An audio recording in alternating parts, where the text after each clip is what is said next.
The former Minister of Education, Obiageli Ezekwesili, further added that women impose barrier on themselves by believing that leadership belongs to men alone, whereas leadership is gender neutral. She stressed the need to reinforce the message that women can and should work themselves into leadership positions at a very early stage of a girl's life. One key thing that women need to be more aware of and be deliberate at addressing is this issue of imposter syndrome.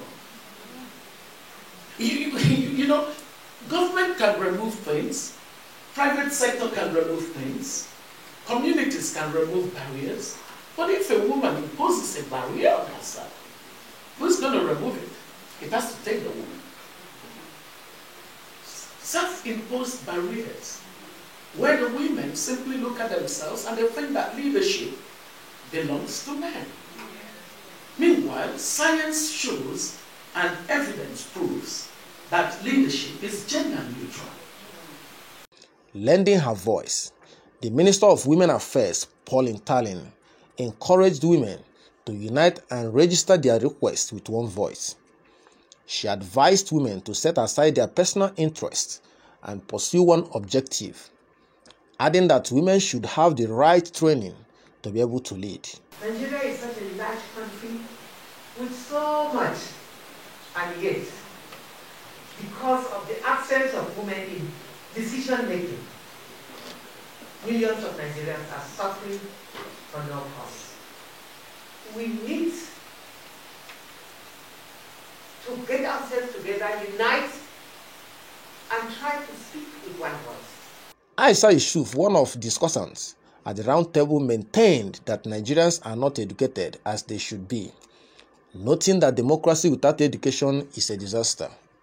She described the situation in which citizens do not know that they have the right to make demands. Yusuf further stated that men indirectly subjugate women by making them financially dependent on the men. We don't have supply of good governance the way we should have.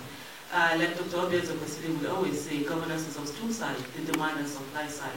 And first of all, we do not have the supply side being given, and at the same time also we do not have the demand side. The demand side in such a way people do not understand that they have a right to make demands, and really it's affecting almost everything. And we have a situation, we have a population that is not as educated as it should be.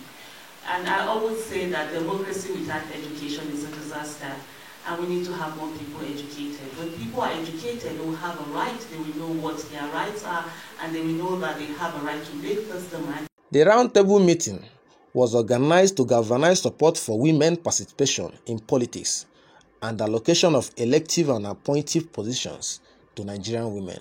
Chukwudi Madako in Abuja for Signature TV.